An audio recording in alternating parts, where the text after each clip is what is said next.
Hey, everybody. It's a shutdown showdown. Obviously, the government averted a government shutdown, but there's a lot to break down with this, and now it's causing even more controversy. Everybody, thank you, and welcome to Speechless.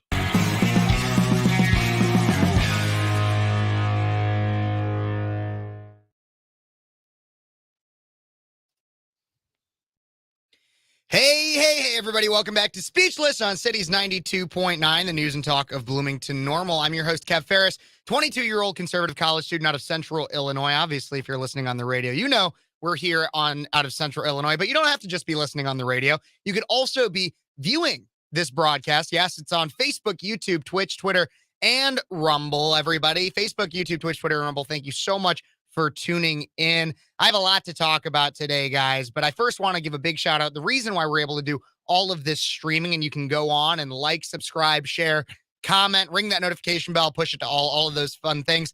The reason why you can do that is because of Paul Garcia Productions. Paul Garcia Productions out of Central Illinois hosts and helps local businesses do amazing video production work. Yeah, he really does. You should go check it out. It's in the description of the videos and everything, but you can check out Paul Garcia Productions today to help your business get more business. Love Paul Garcia Productions. He does absolutely amazing work. And if you guys want to be involved in the show in any way, do not forget you can be involved. All you got to do is text or call in at 309-451-9299. Great numbers right there. 309-451-9299. You can talk to me about anything that we are talking about here on the show today. And you could even go into the comments section. If you're not necessarily wanting to text and use all that stuff, you can use the comment section in any of the video platforms as well. And you'll be able to talk with me through the breaks and everything like that. But let's get right on into it, everybody. The government almost faced a shutdown this weekend. They've been talking about it. There was a government shutdown countdown clock and everything like that for over a week now. As we come to the end of the fiscal year and Congress had to vote on where to put your money. No surprise, they're continuously spending more and more and more of it. We recently hit our national debt of about $33 trillion, a record. We're consistently breaking records in how much we spend, and we have a government that continues to tell Americans that you can't spend more than you have, but they will continue to spend our money more than they have of it. So, yes, hypocrisy at its finest, everybody, but House lawmakers last night on both sides of the aisle broke out into applause in a rare moment of bipartisanship after a short-term bill known as a continuing resolution passed 335 to 91. They finally voted to spend more and more of our money. So the funding this patch will last for 45 days past the end of the fiscal year, which concludes at midnight, October 1st, which is today. The bill also included $16 billion for United States disaster relief aid that President Biden requested over the summer, Speaker McCarthy said on Saturday. It comes after House Republicans tried and failed to pass a separate stopgap funding bill that contained conservative policy items like border security and spending cuts. The national debt, like I said earlier, reached $33 trillion for the first time earlier in September, amplifying concerns among conservatives that government spending is out of control. Well, these concerns have been one of mine since basically I ever got into politics. Government spending is no doubt out of control. You know what happens if you spend a lot of money that you don't have, and then you continuously go further and further and further into debt? You get a credit score that is in the crapper. If you have assets that you have loans on, you'll likely get them repoed. If you have a car that you haven't paid anything on, it gets repossessed. If you have a house that you haven't paid your mortgage on, you get kicked out. The bank takes it back. But when you have a government that seems to continuously have all the money in the world and spends more than it has, even when it has all the money in the world, they just keep printing and printing more. And you know what that does? You want to know why your gas is so expensive? You want to know why your groceries are so expensive? And your dollar doesn't go as far as it used to? It's because our government continuously spends more and more money that it does not have. But let's bring it back down to, and that's a larger issue than simply this government shutdown that we're discussing, right? It's a larger issue because that's spending from years and years and years and years. And we have departments that probably shouldn't even exist, like the Department of Education. We have bureaucracies that are overpopulated with pencil pushers that practically do nothing for $50,000 to $100,000 a year, if not more. So we have a Congress that makes a freshman member makes $175,000 a year. Now, should they be making that much, especially when they're doing their job with a lack of efficiency and efficacy? That's something we could discuss. But if we bring it back down to this specific instance, Republicans' previous continuing resolutions proposals did not get any Democratic support and failed after GOP hardliners opposed them. Holdouts argued that a continuing resolution on principle is an extension of the previous democratically held Congress's priorities and is the antithesis of the House GOP majority's promise to pass 12 individual spending bills laying out conservative priorities in the next fiscal year. This coming out of Fox News. But the majority of lawmakers on both sides have acknowledged that some kind of stopgap is needed to give them more time to cobble those deals together. So here's what I'm thinking about when I read this and I see this in the news. A continuing resolution isn't good, period. Why? Because typically continuing resolutions, and in this case, it also proves correct, continuing resolutions provide funding at a rate or formula based on the previous year's funding. Well, our last budget, wasn't that long ago, a year ago, was decided by Democrats when we still had the House when Democrats still had the House, and our speaker was still Nancy Pelosi. So that means our stopgap, the one that was just passed, the 45-day funding, is comparable to Democrat spending, to the awful, awful budget that we've had that has basically said that the government can just keep spending as long as they just pass it. All they have to do to spend more. We don't have a budget when you have a continuing resolution. You don't have a budget. You just say, oh, we want more money? Let's put a bill forward. And then we'll try to spend it. Then we'll just keep spending and spending and spending and spending. That's what Democrats do, and that's what a continuing resolution does. But let's think about why we are here, everybody. Why are we here? Why are we at the point where a continuing resolution, this stopgap, is necessary? It's because our Republican representatives failed to produce the spending bills in the time that they were allotted to produce those spending bills. The spending bills they promised. They're 12 individual budget bills that they had promised. Why are we here? It's because Republicans failed to produce. So while the more conservative stopgap failed last week, which again also would have been a continuing resolution, we wouldn't have had to do any of this if it wasn't for Republicans failing to do their jobs. Now, I'm not letting anyone off the hook for this one. Yes, Dems are to blame too for a litany of issues that should be bipartisan, but that they will not get behind, that they will not vote for in a lot of the conservative legislation and in the conservative spending bills, such as border security. We want to secure our border. And actually, I talked with a congressman yesterday. I asked if he'd come on the show. Said he wasn't available. He's on a flight. Illinois Republican Congressman Darren LaHood texted me yesterday saying this about the continuing resolution. He said he proudly voted no. He was one of the 91 who voted no to the reckless continuing resolution bill that keeps funding the Biden administration's failed policies. Our southern border is an unmitigated disaster. We've had a two-tier justice system at the U.S. DOJ, and our economy continues to suffer under crushing inflation and failing economic policies. I also voted to stop funding for Ukraine until we take care of our own country. We are $33 trillion in debt. Enough is enough. That being a quote from the text from Darren LaHood yesterday. So thank you, Darren, for doing that. But if you look at some of Darren's votes in the past, not always as conservative, but thank you for doing that. Now I'm going to keep track of what our reps do with these spending bills. Because this message, and I want to be clear, this message that I'm sending is not just to Darren. It's to all of our reps, all 435 in the House. Do your job.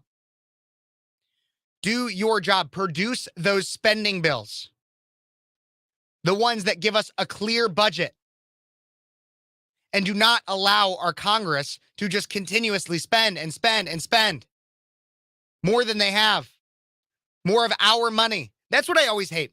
You always have people say government-funded programs, Social Security, Medicare, Medicaid.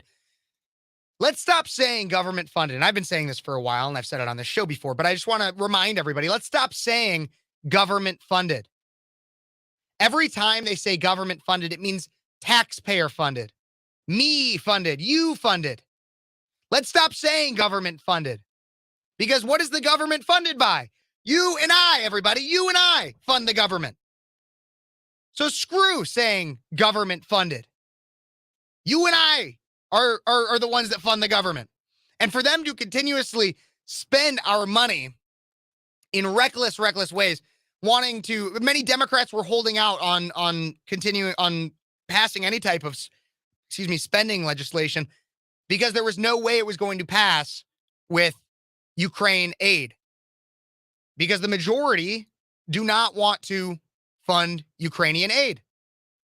Why are we trying to spend more on Ukraine when we have so many issues domestically?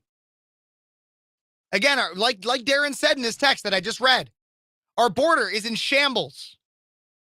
There's been little to no legislation brought forth, and that's kind of on Republicans too, but little to no that would actually help the situation at our border. And I guess part of that is also because they know Joe Biden probably wouldn't sign it because for whatever reason, he wants our border open. But Karine Jean-Pierre will continuously tell people that it's not open. It's not an open border. It's not an open border. No. Record numbers of crossings every day, every month. No. That's not an open border. That's not an open border. Okay. Or inflation being at all-time highs. Is that a crisis? No. We need to keep spending more of your money and sending it to Ukraine, which really means we're going to send it to Lockheed Martin. Lockheed Martin's going to line our pockets. Lockheed Martin's going to send missiles and crap to Ukraine. That's really what they're doing, everybody. But they don't want to hear this. No, they think that you're going to live in the dark and you're not going to know. And they're just going to keep spending and spending and spending. So everybody, again, back to the point. We need to ask our reps to do their jobs. All of them, Republican and Democrat alike. When it comes to the prospect of a government shutdown, like we just had, when you probably heard all week, you heard pundits and Republicans and Democrats going on air talking about the possibility of a government shutdown, what it would mean and everything like that. There's a few things that I think are super important to consider. And so while I just crapped on the entire idea of a continuing resolution, here is why I'm also going to partially defend it in this instance. Because I think I'm looking at it holistically. Think about this. Prior to the passage of the bill last night, Democratic reps were controlling the media narrative on this prospect of a government shutdown. They went out to all the lamestream media and they pushed two ideas. They pushed. The first is that it's all Republicans' fault. It's all Republicans' fault, despite the fact that Dems were the ones continuously voting no on it.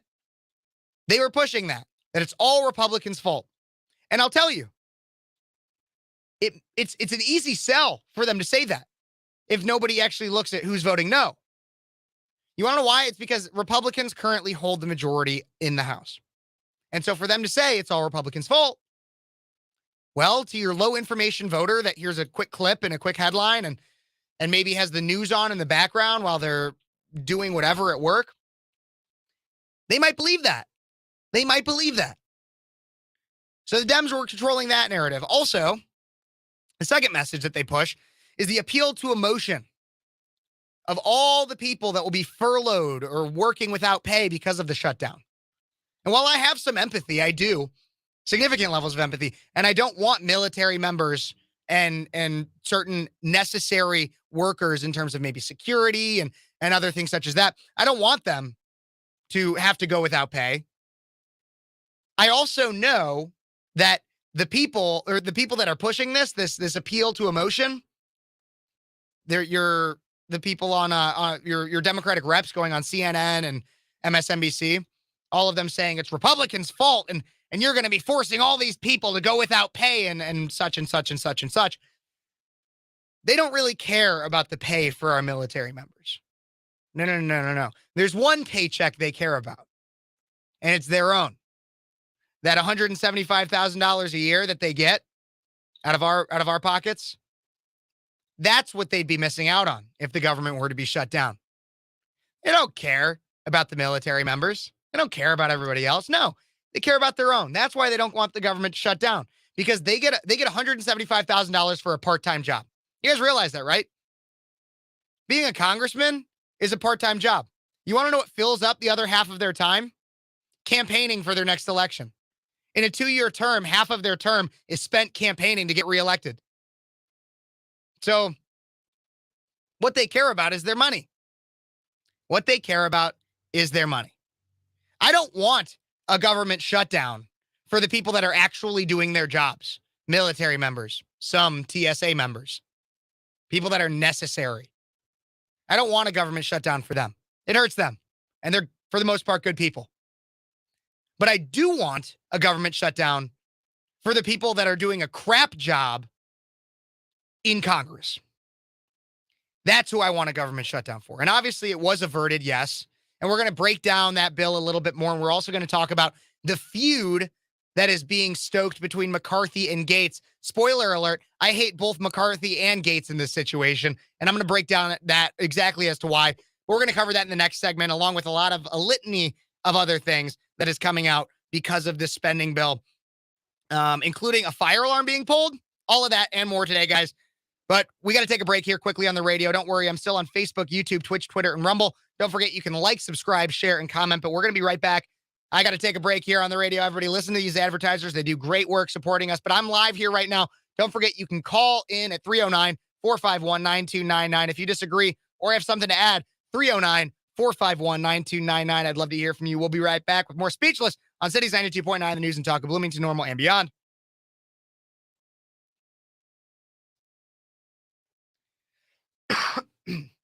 Hello, everybody.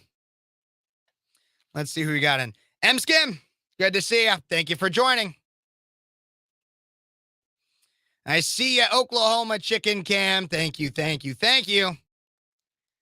If Americans cannot see, Andrea, my friend, if Americans cannot see that the federal government has absolutely destroyed this country and there's no need to continue the country with them, I don't know what it will. Okay.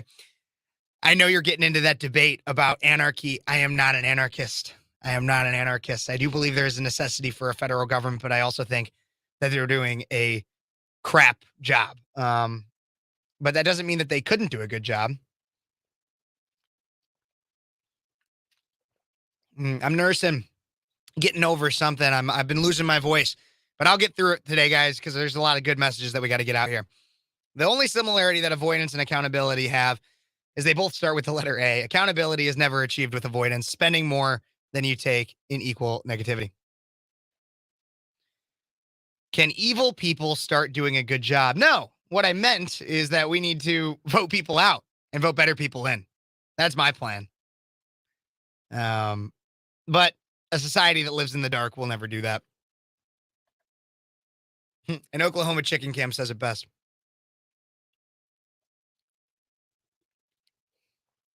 Everybody, as we're on a break here, please, please, please don't forget to, wherever you're watching from, like this video, comment what you think. I like seeing what you guys have to say and being involved in the conversation. Don't forget to subscribe to the channel if you're on YouTube, especially subscribe to the channel. If you're not on YouTube, definitely go check out my YouTube because I post content that only is exclusively to YouTube. And so you should go check that out. Subscribe to the channel, comment on every video what you think. I do my best to respond to many of them. And sometimes it sparks great debates in the future. You can also, as always, consider calling into the show, 309-451-9299. And this shirt is not on there, but if you like conservative merchandise and you want a good deal, go to unitedmerch.com, use code SPEECHLESS at checkout. You get 20% off there. And they know that you came from my show. It builds my brand a little bit better. So if you want to support me, if you want to support the show, you can do that. And if you are feeling generous and you want to support the show through like a super chat on YouTube or anything, I'd appreciate that. And then you could also support. Sorry, I'm reading some comments here. You could also support the chat or the comment or the channel through if you want to check out my Cash App and Venmo at the bottom. I'd appreciate it. All of that money goes into investing in new equipment.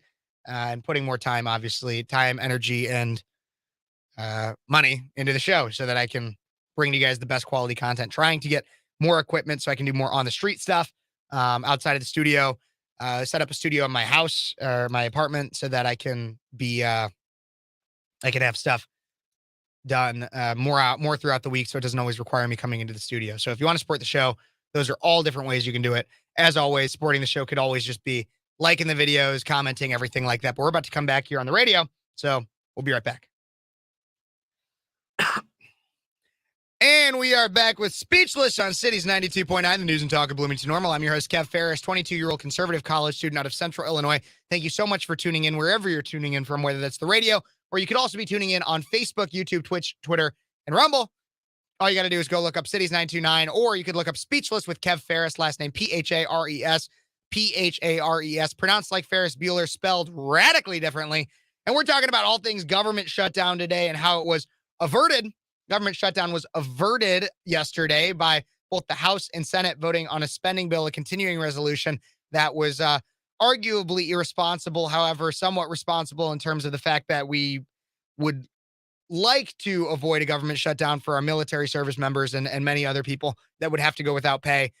Some of them probably should go without pay, like our representatives that are failing in their duties and being responsible in spending our money. Again, remember, everybody, that's our money they're spending, and they're being highly irresponsible. But a lot of this has sparked longer discussions regarding not only spending, but also what we are going to do with the Speaker of the House. And people are very, very divided on this issue. And I'll tell you, I am in a minority opinion, not necessarily siding with either side. I think everybody's crap. And here's what we're going to talk about. So this whole thing, all of this spending, the fact that Democrats didn't want to get on board with securing the border for some reason. And we were able to secure not funding as much to Ukraine, but the door is still not closed there. We need to try to shut that door and lock it. Now, this whole thing has sparked a major feud between Kevin McCarthy and Matt Gaetz. Now, this battle, if you've been following it, is a part of a larger war that's been continuously waged between the Speaker of the House and the Freedom Caucus. But this one is getting pretty ugly. Yes, it is. Matt Gaetz says he is planning on filing a motion to vacate Speaker McCarthy on his role. And he discussed some of it on the State of the Union this morning, but I am getting a caller in. We're going to bring him right on. Caller, you're on with Kev. Who is this? Hey, Kev, it's Andrea. Hey. Make sure you mute me in the background. This is a shorter segment, Andrea, but what are you thinking about everything I'm talking about so far? This is what I think. I think that these people are just absolutely destructive to this country, and they should not continue. When you are outspending what this country is earning, and you know what you're doing? You're encouraging illegal immigrants to come in and stress the system even more, putting their needs before Americans. This is what happens, Kev.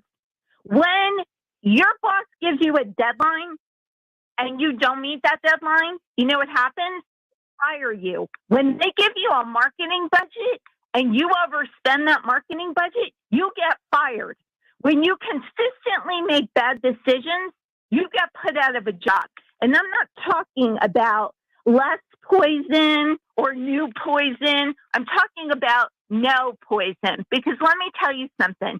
You think that the Republicans are even remotely bothered by what they did?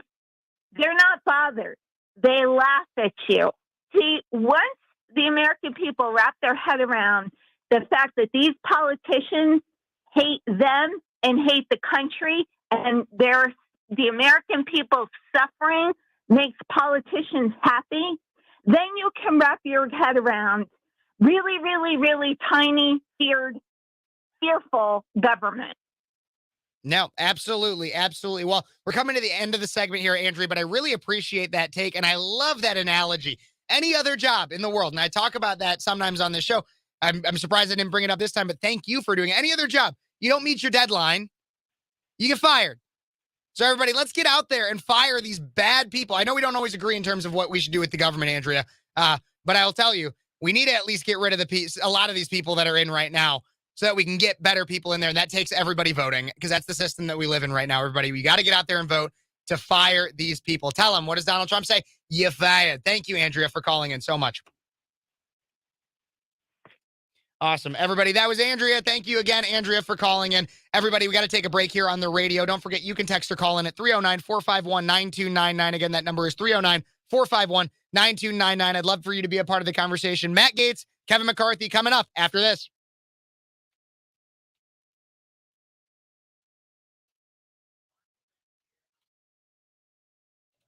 Everybody, Andrea, fiery. Thank you very much for that, Andrea. I always love you calling in.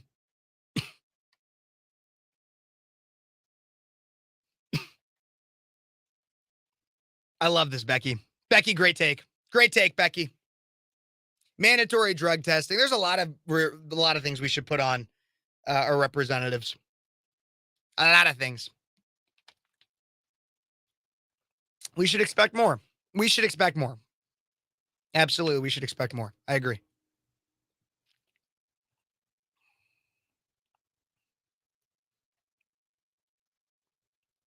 Thank you, Andrea. I appreciate you. Everybody, thank you again. I know that was a shorter segment, but don't worry. We're going to dive even more into this in the next segment. And I got more stories, too, probably in the second hour. The CDC called me this week, everybody. The CDC called me. Yep, the CDC called me. And that's going to be coming up probably in the second hour once I get through a lot of this shutdown, showdown stuff. I really wanted to call it, now that I'm on YouTube, I can't call it this because I would have, when I was on the radio, I can't say this. But what I wanted to call it was the Shutdown Shit Show. But you're not allowed to say shit on the radio. I'm allowed to say it on YouTube and everything. But it's the Shutdown Shit Show.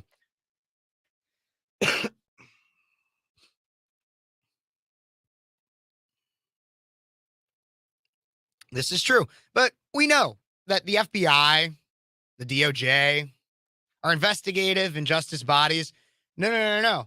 They're too busy. They're too busy finding everything that Trump apparently did wrong. And other conservative pundits and media people, they're too busy talking to them and targeting them unjustly. This is why we need to see. I'd appreciate it. It's not COVID. I was really sick a few weeks ago, and I think I got a little bit of bronchitis. That's what I think it is. So it's just keeping me down a little bit. And I'll be honest, I indulged a little bit this weekend as a college kid, partied a little bit, and so lost my voice, not much, or a bit as well. But it's okay. I appreciate it. I appreciate you, Becky. You're the best. I've gotten through my show with a much worse voice. As long as I got my water, I'll be good. And I got a fridge full of it now, thanks to my boss. He helped me out.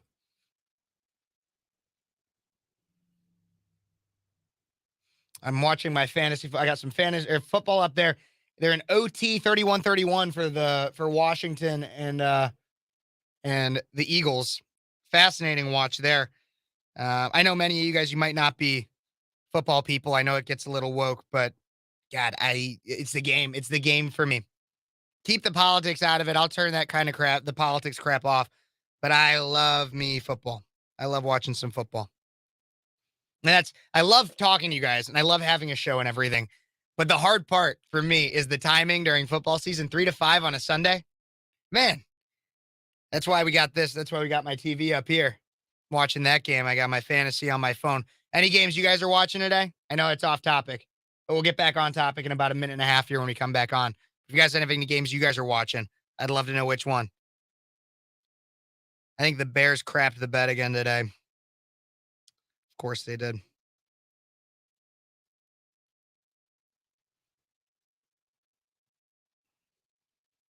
Hope you guys are having a good time. We're going to be back here getting into the Kevin McCarthy, Matt Gaetz feud that's going on, and I'm going to tell you why it's bad. Why it's bad. It's bad, and everybody, it's bad to have this feud. Makes us look bad. We're going to talk about that.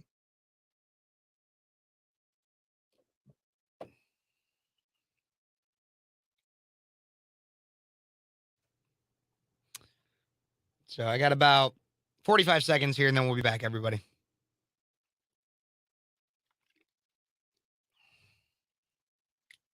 Hope you guys are having a wonderful Sunday. It's a hot Sunday out here in Bloomington Normal.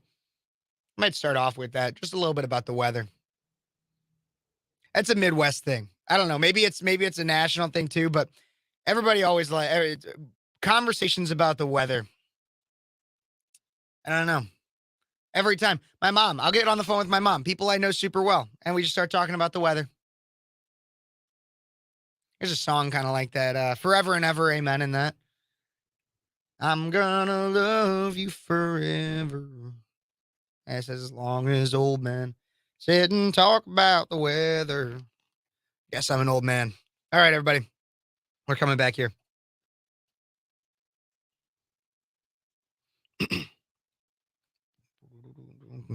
Hey, and welcome back to Speechless on Cities 92.9, the news and talk of Bloomington Normal. I'm your host, Kev Phares, 22-year-old conservative college student out of Central Illinois. Thank you guys so much for tuning in.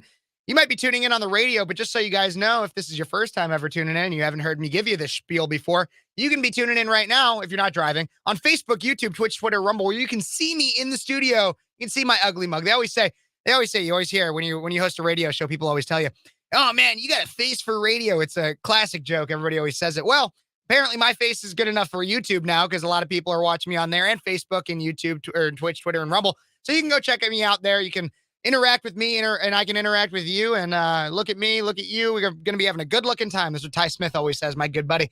Don't forget on all those platforms so you can like this video, comment, subscribe, share, and everything like that, and interact with me through the comments section. Please, please do. But don't forget, you can also text or call in at 309-451-9299. Wherever you are, wherever you're from, you can call in and have a conversation with me about whatever I'm talking about. I know I say things that make liberals very mad, and I'd love for a liberal to call in and have a conversation, but we all know liberals don't like actually talking and having a real conversation about everything. Conservatives do. And so I know I go after conservatives sometimes and Republicans on this show too. And if you disagree with me, again, text or call in 309-451-9299. I'd love for you to do so.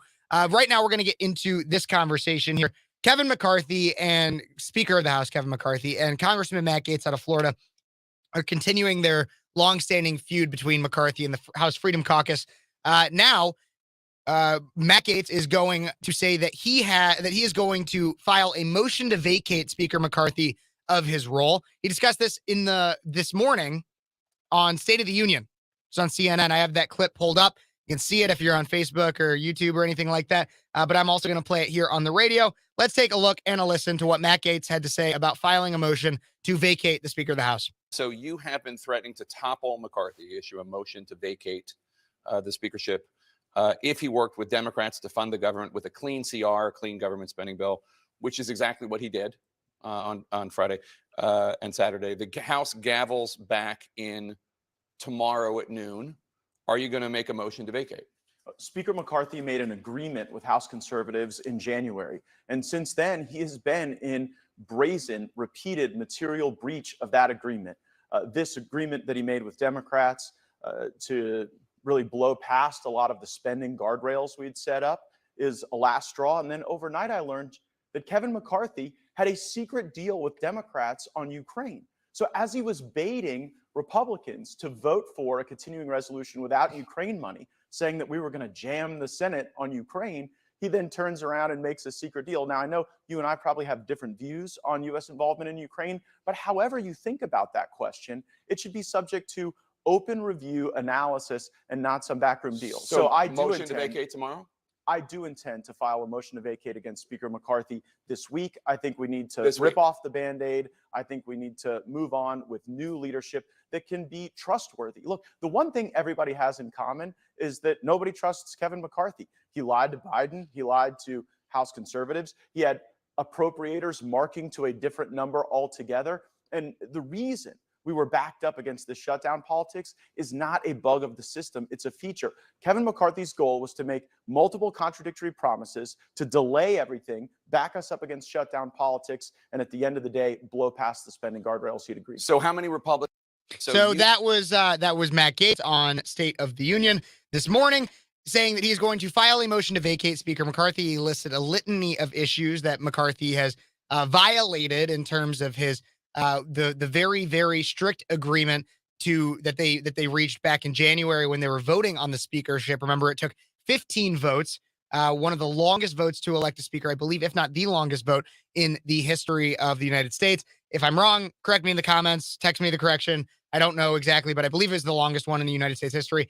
And so him filing a motion to vacate would actually spark the vacating process for Speaker McCarthy as part of the terms of the deal to vote him into the role as Speaker of the House.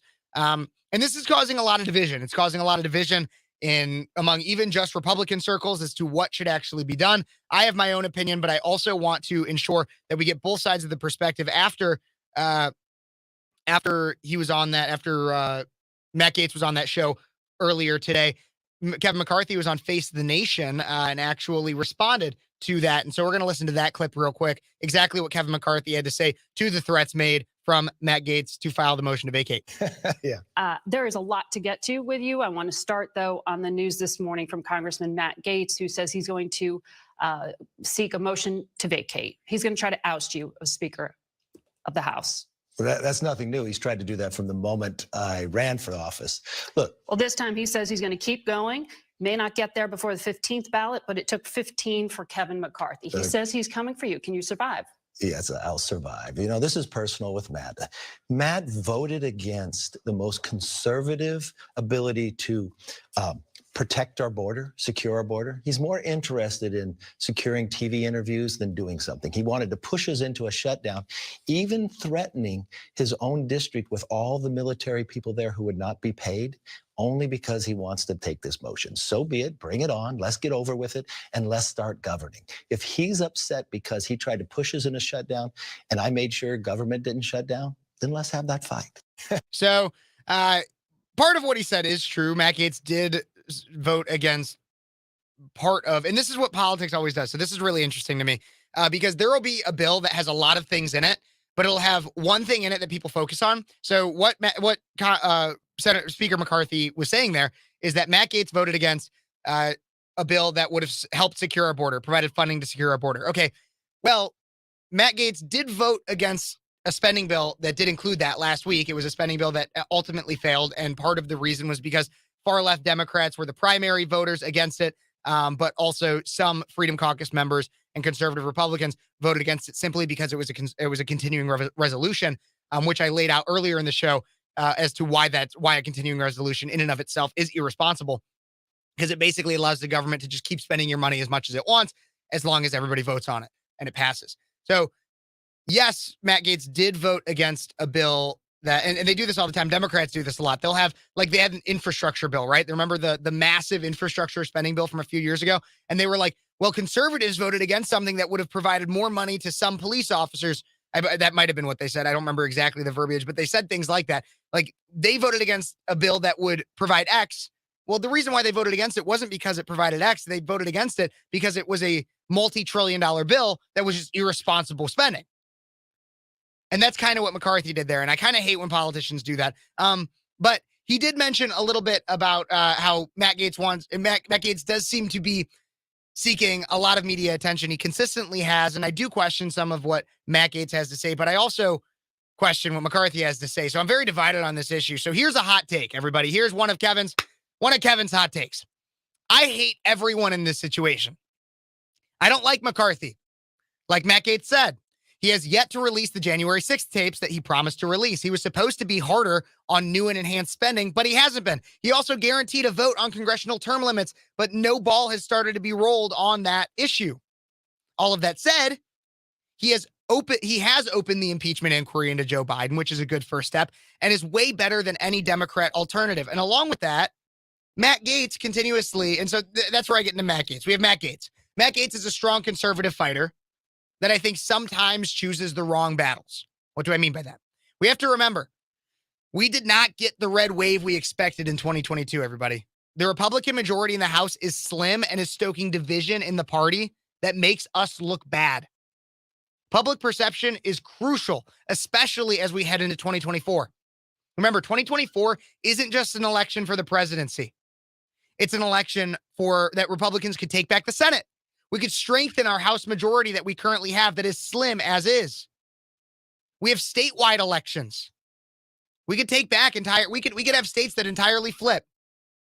It makes us look weak. It makes conservatives and Republicans look weak when we can't control anything.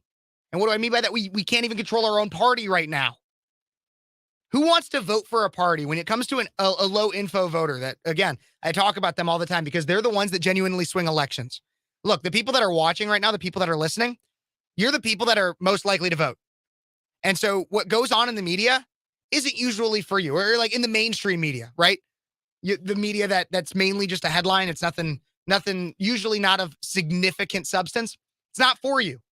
It's for the low info voter that listens and sees a headline or watches one show a night, whether that's Rachel Maddow or even Sean Hannity, whoever it might be. They watch that one show and they get that message and that interpretation. And so if that message is Republicans are in shambles and their party is so unbelievably divided, who are they going to want to vote for? The party that hammers people into line? And again, I don't necessarily think that that's a great thing, or the one that seems to be in shambles. I have no problem with party disagreement, but what I think Matt Gaetz is doing is not the right battle.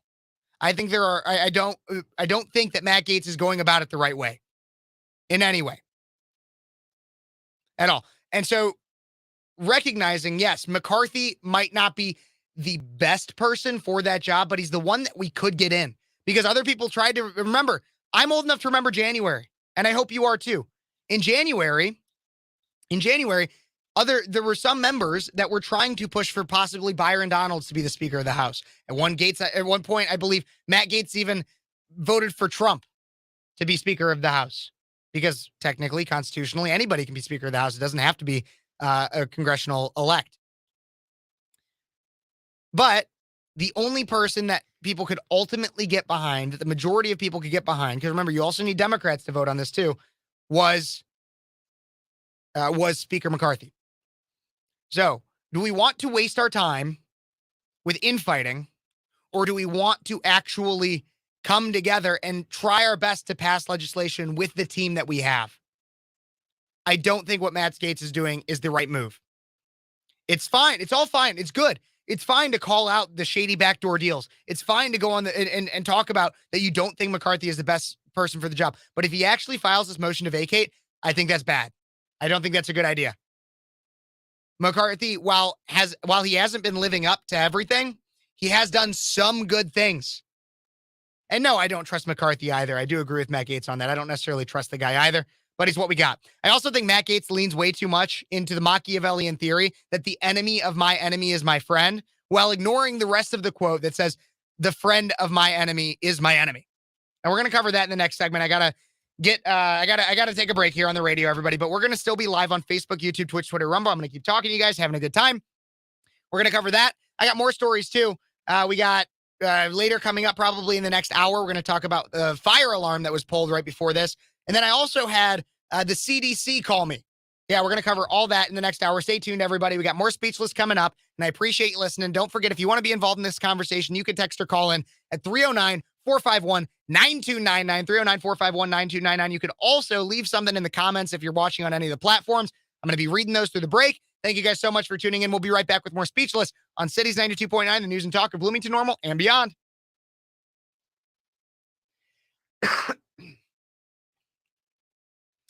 Oh, thank you guys so much for tuning in, each and every one of you. I hope you like something that I'm saying. And if you don't like it, leave me a comment. I want to know what you got to say. Next exit. Great to see you. Great to have you in.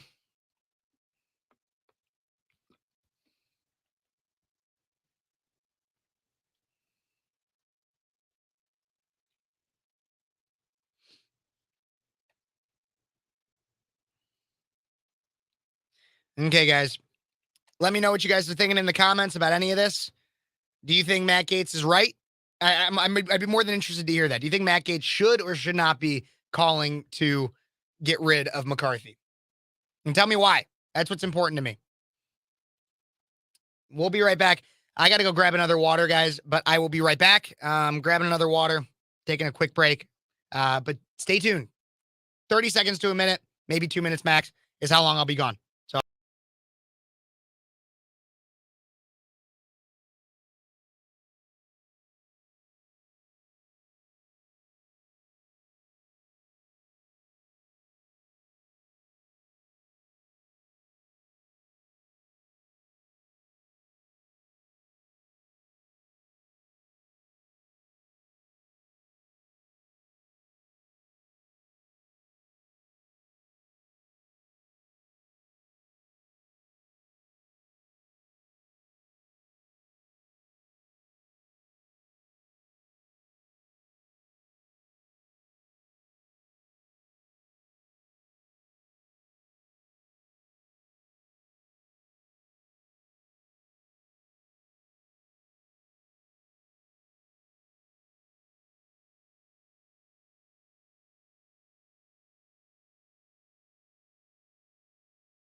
Okay, I am back, everybody. Thank you for bearing with me. Thank you for staying tuned. I am back, though, and I'm happy to be back. I'm happy to be talking to each and every one of you guys. Leave me in the comments. Again, we're talking about McCarthy. We're talking about Matt Gaetz. I think Matt Gaetz is making the wrong move here. I'm not defending McCarthy either. I think he's done some bad things, but I think he's done some good things too.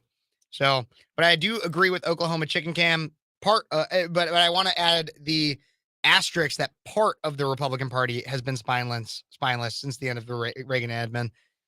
They definitely were spineless, especially Bush Sr. through basically until Trump.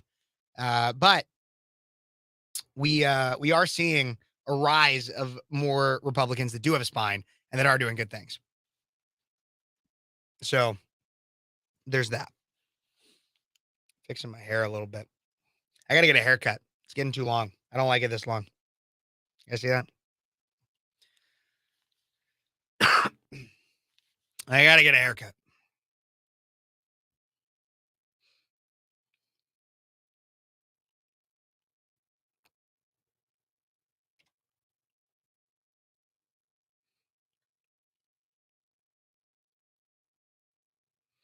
But we got some more stuff to cover here in the next segment.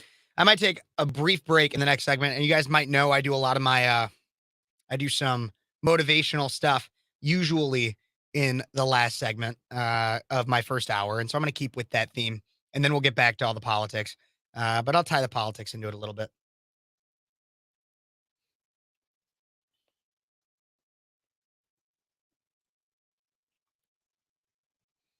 I think everybody can use a little bit of motivation, and especially it being a short segment, I don't think I'd be able to get into everything that I'd like to do and like to say.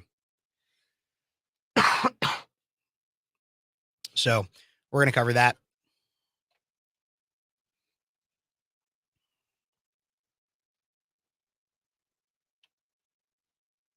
See, here's the thing is George Bush was a lot of it was, I mean, or I don't know if we're talking about senior or junior, junior, or well, not junior, W, senior or W, W was, W,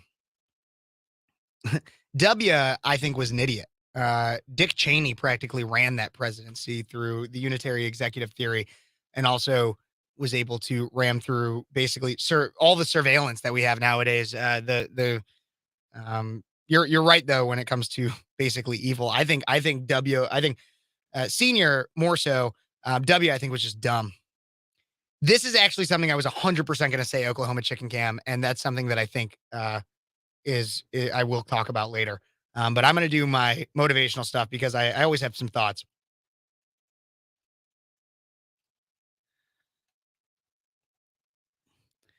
Nothing's going to break my stride here on Speechless on Cities 92.9, the news and talk of Bloomington Normal and beyond. I say beyond because you could be watching right now on Facebook, YouTube, Twitch, Twitter, or Rumble. All of those, all you got to do is go on there, look up Speechless with Kev Phares, last name Phares. Yes, Phares. You could be watching, interacting with me, seeing me in the studio, and you could also be commenting through there if you don't want to use our text or call line, but you can still use our text or call line at 309-451-9299 is that number, 309-451-9299. I'd love to hear from you guys. Love to have these conversations. And in the first hour of the show, I was talking a lot about the potential government shutdown, the spending bill, everything like that. And we're going to cover more because I do have more to cover when it comes to the McCarthy and Gaetz feud and the fire alarm that was pulled. And then I even have a story about how the CDC called me earlier this week and what they had to say was quite fascinating. And we're going to talk about all of that in the next hour. But if you guys have been tuning into the show for a while, you know that for the last few weeks, I've been, I contemplate a lot throughout my week, right? Back in May, I talk about this just about every week because this is what sparked my idea for this segment. Back in May, I was, I'm a pretty shorter male. I'm about 5'7", 5'8", and I was nearing 200 pounds. I was pretty big. I was barely fitting into almost any of my clothes. And then I started working out. I started eating better and I started taking care of myself.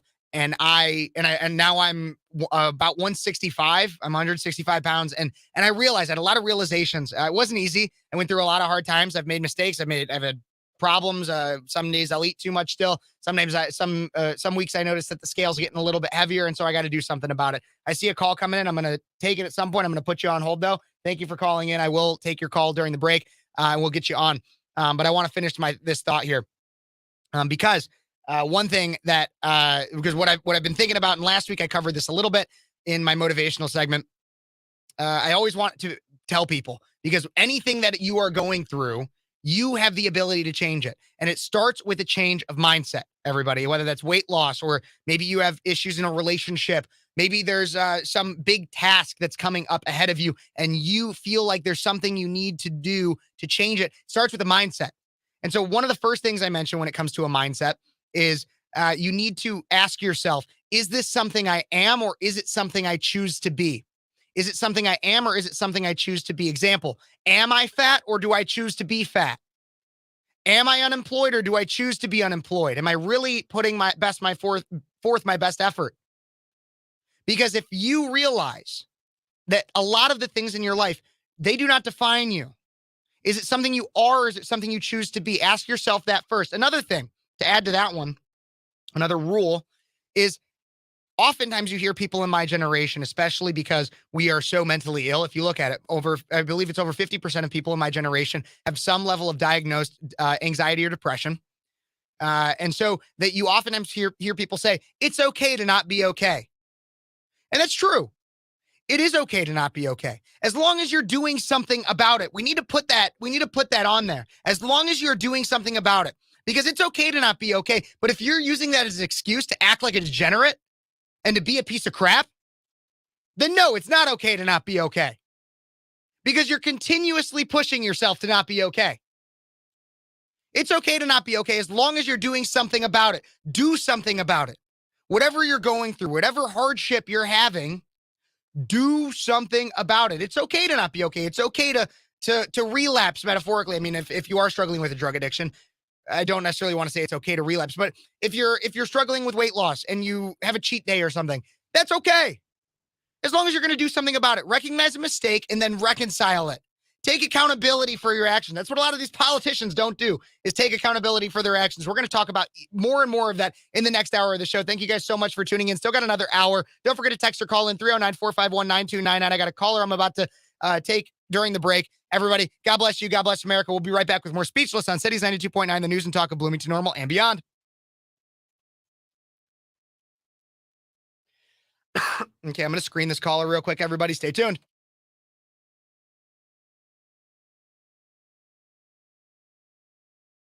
They hung up. If you're that caller and you want to call in still, don't worry. I'll take you in the next segment, 309-451-9299. I'll put the number up on the screen so I can take you. Okay, it seems like that might be them.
Okay, you're more than free to do that. Thank you so much for calling in, Becky.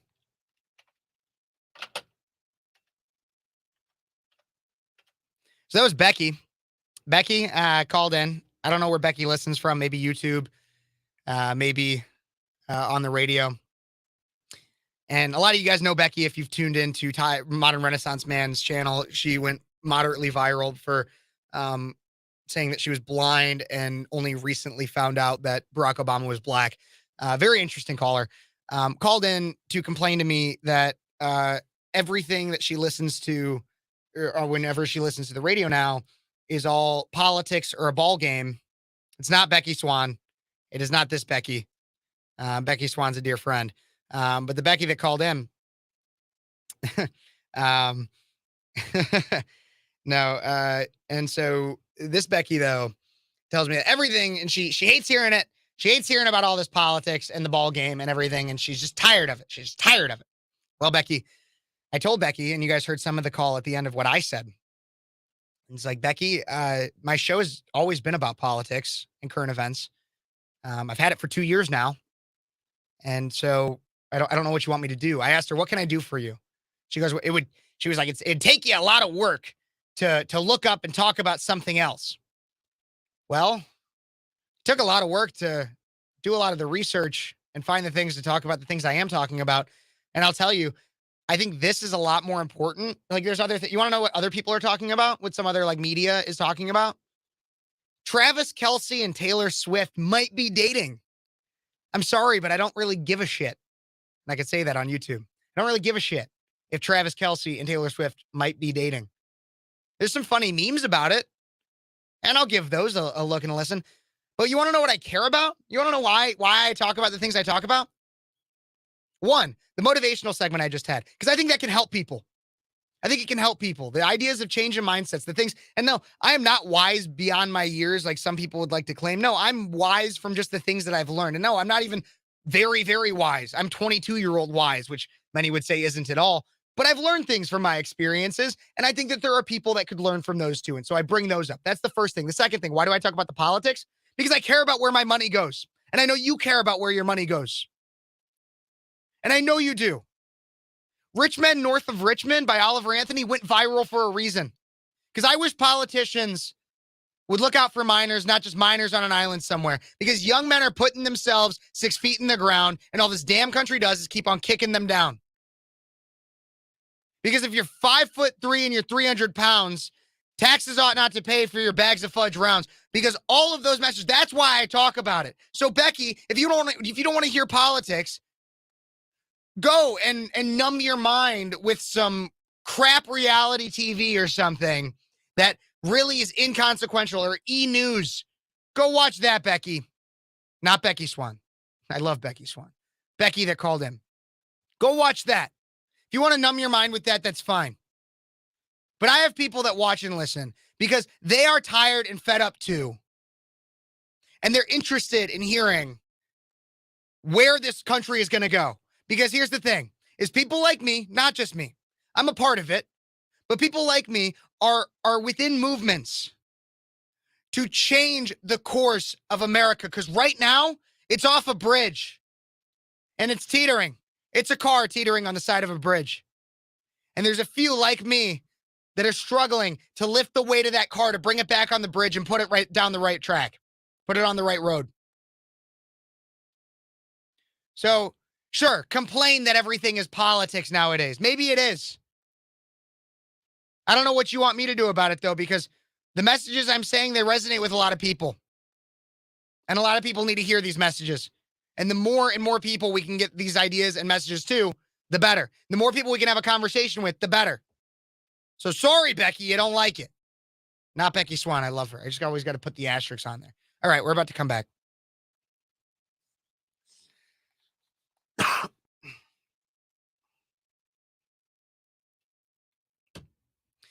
And we are back with Speechless on Cities 92.9, the news and talk of Bloomington Normal and beyond. Everybody, thank you so much for tuning in. I'm your host, Kevin Phares, 22-year-old conservative college student out of Central Illinois, Illinois State University student, soon-to-be graduate, soon-to-be law school student.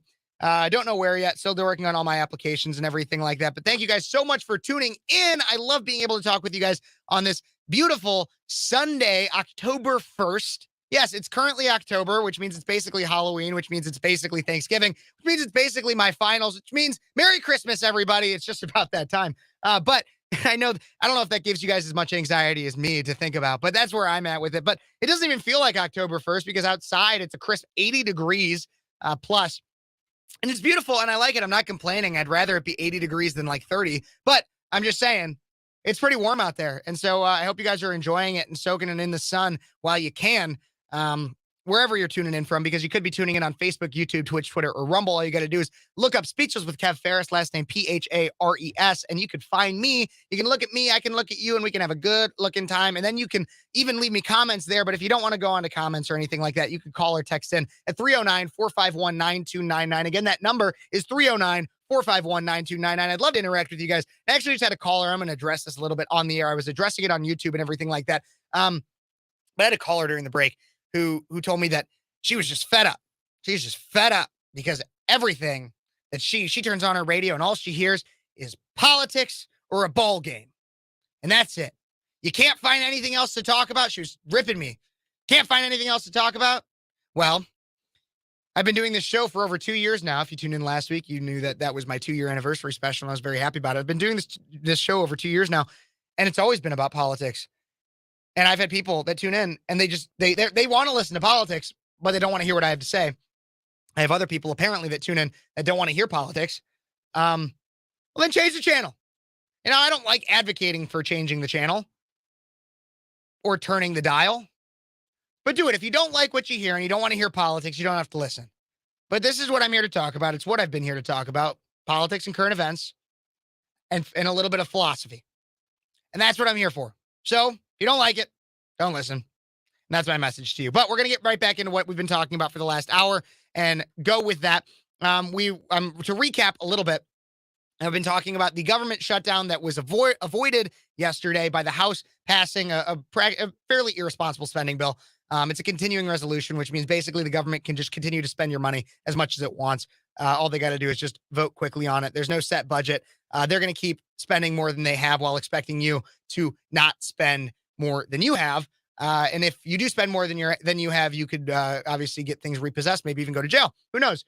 But I was talking then how that evolved into the Matt Gaetz and Kevin McCarthy feud. I think both Matt Gaetz and Kevin McCarthy are in the wrong. Kevin McCarthy has been problematic as a Speaker of the House. He has not delivered on a lot of the promises that he was asked that he did promise.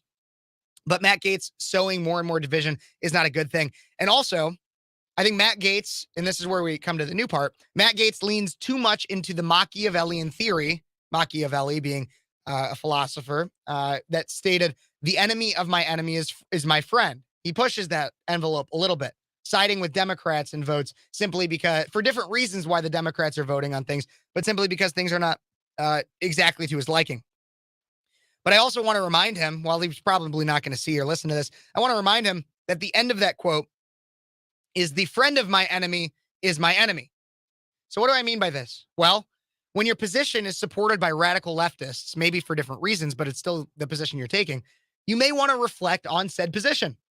AOC, Alexandria Ocasio-Cortez, probably one of the dumbest people in Congress, is siding with Matt Gaetz, as she said this morning in the State of on the State of the Union, which is a television show, I believe, on CNN with Jake Tapper. And so let's listen to this clip where she talks about voting to remove Speaker McCarthy, which is something that Matt Gaetz is going to propose, or at least he says he's going to propose sometime in the upcoming days. So here is that clip.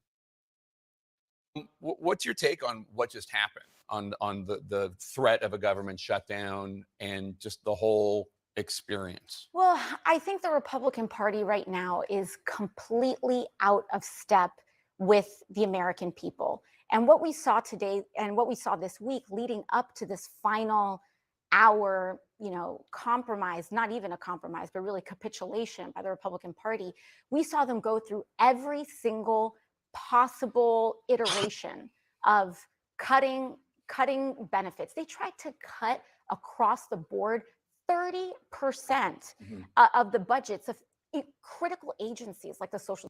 That sounds great to me. We're cutting it off. I mean, I'm going to keep playing the clip, but that sounds great to me. I would love to keep cutting as much federal spending as possible.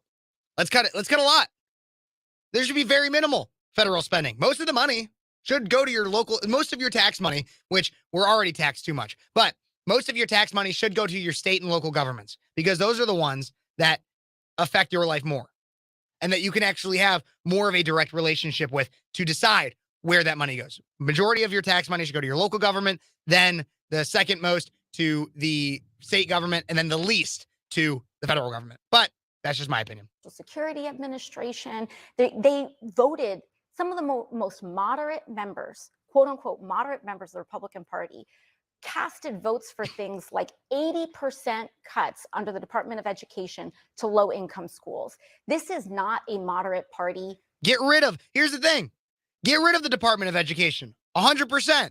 You're selling me on it, AOC. You're selling me on the opposition. But let's keep listening. Eventually, she gets into the removal of Speaker McCarthy. Period. There are not moderates in the Republican Party. There are just different degrees of fealty to Donald Trump. But it starts with. Oh my God, it's hard not to keep letting her talk because there's just so much crap that she says. Now she's saying it's all Donald Trump's fault. It's all Donald Trump's fault. It's always Donald Trump's fault to the left. Somehow he could have nothing to do with it. He had nothing to do with the spending bill. He had nothing to do with it. Nothing. Except for maybe posting a comment about it on Truth Social, maybe. But yet, it's all Donald Trump's fault. That's the leftist narrative. A lot of fealty, and then it goes to extreme fealty. And so we saw them go through every single iteration, walk through into every single wall, kind of run around the house like a Roomba. And until they found a door that House Democrats opened, they finally realized that we should not shut down the government in order to deny trans service members the ability to get health care, in order to deny female service members the ability to get an abortion. And, they filed an extension for 45 days until we're back in here. So I guess, I'm sorry, I must have pulled the wrong clip, everybody. But she did also say in that same interview that she was open to firing Kevin McCarthy with Matt Gaetz, which, again, makes me question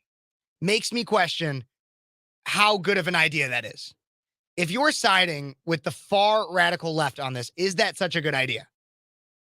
That clip definitely still held some weight, though, because she obviously went through some fascinating talking points, which, again, a lot of low-info voters will buy.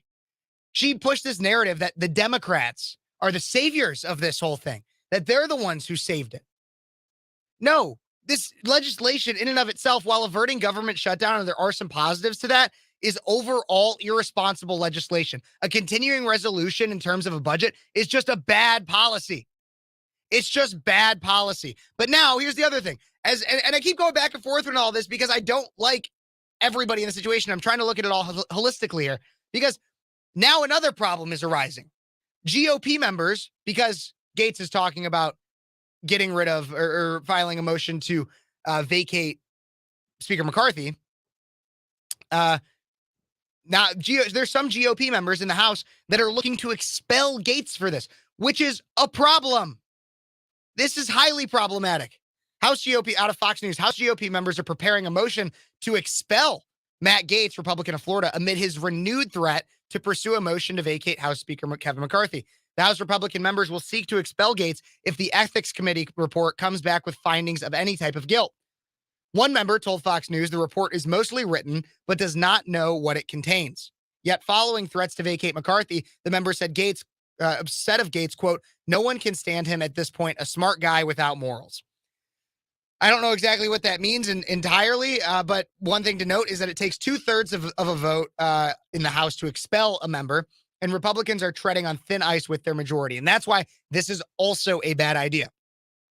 We cannot afford all of this infighting. Reminder, everybody, we did not get the red wave in 2022 that we thought we would.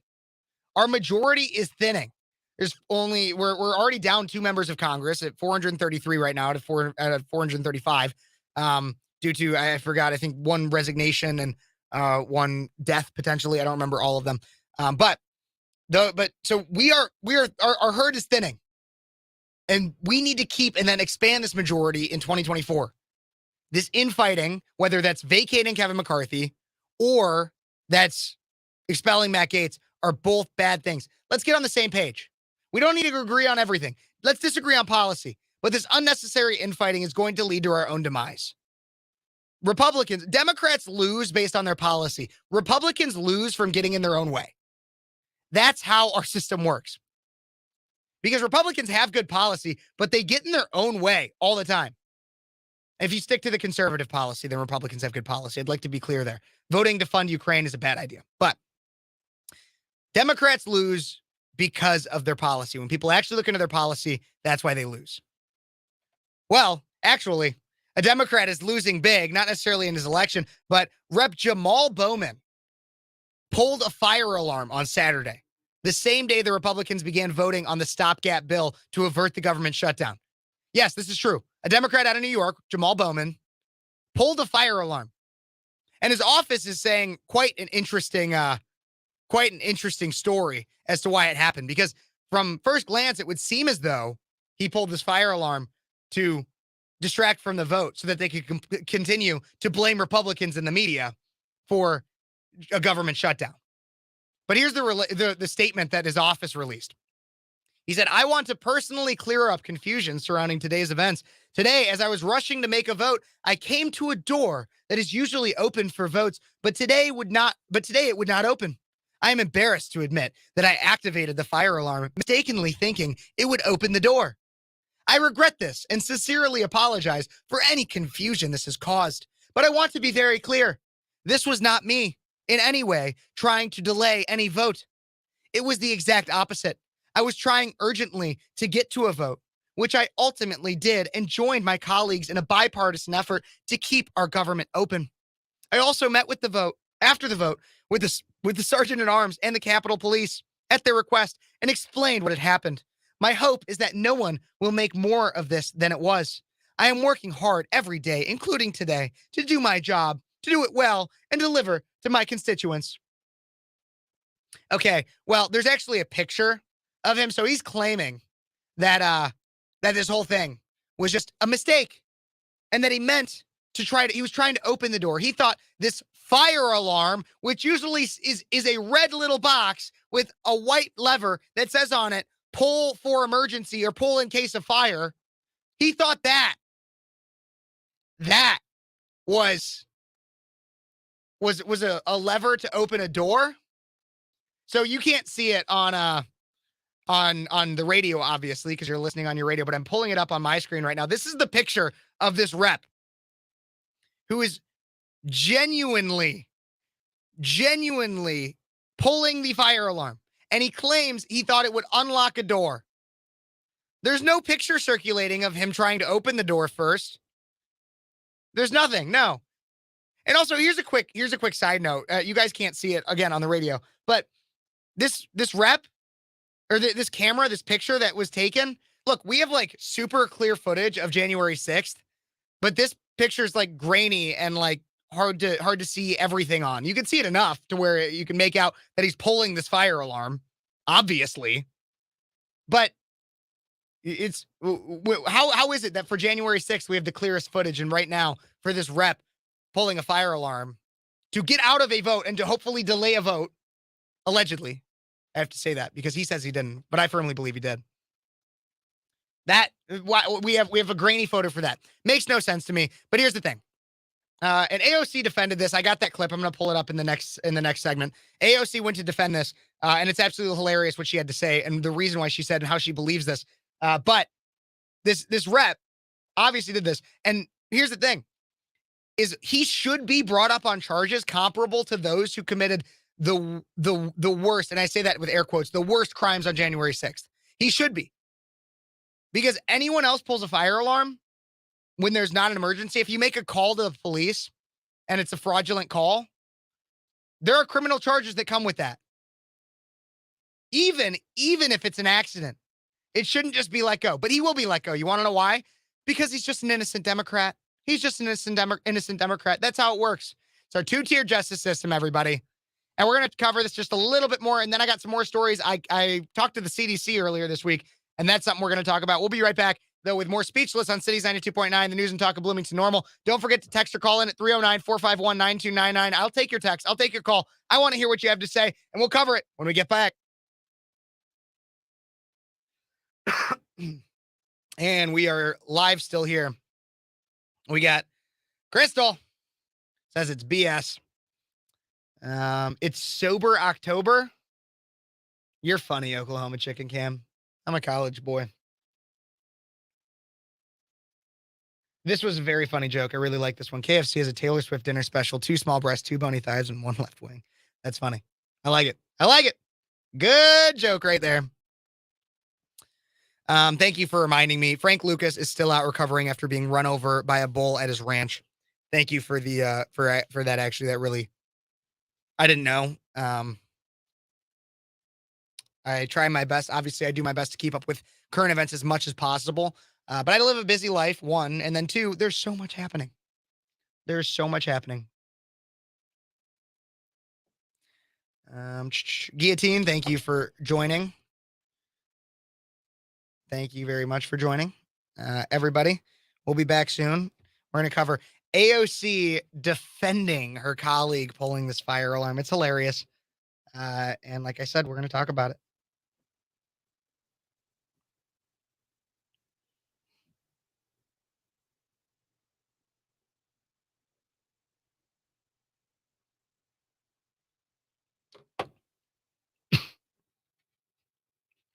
How's everybody doing today?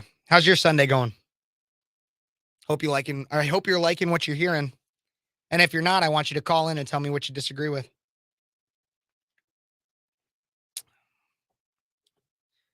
I'll take your call. 309-451-9299 is that number.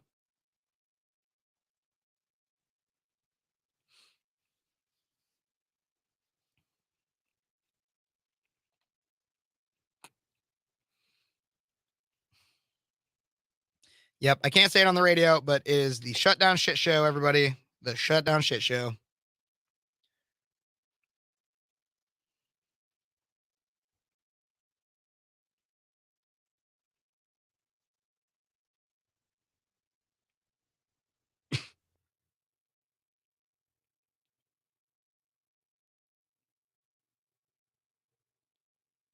We're going to be back here in probably about 30 seconds. Short segment. Then I got one more long segment. And I hope you guys stay with me. We got more. We're going to talk about.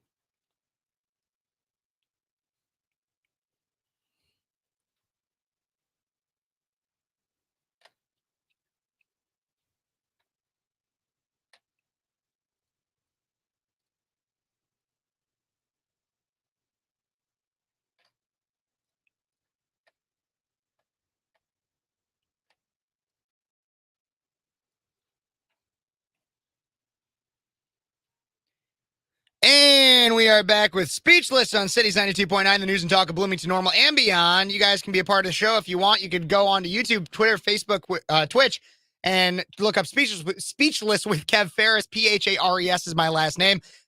Speechless with Kev Phares. That's all you got to do. And you'll find me, honestly, on YouTube. If you just look up Speechless with Kev, you'll find me right there. And you can go in, you can look at me, see me in the studio, and interact through the comment section. But you could also text or call in at 309-451-9299. I'd love to hear from you guys. Hear what you got to say about any of this. Don't forget, if you are watching on any of those platforms, to like this video, subscribe to the channel, comment what you think, everything like that. And if you go check out my YouTube, I post content that's exclusive to there throughout the week, so it's not just my Sunday radio show. But we got to get right back into it because this is a shorter segment. AOC is defending Jamal Bowman, who pulled the fire alarm yesterday in an attempt, allegedly. He claims that he was just trying to open a door, but how do you mistake a firearm or a fire alarm lever for a door opening?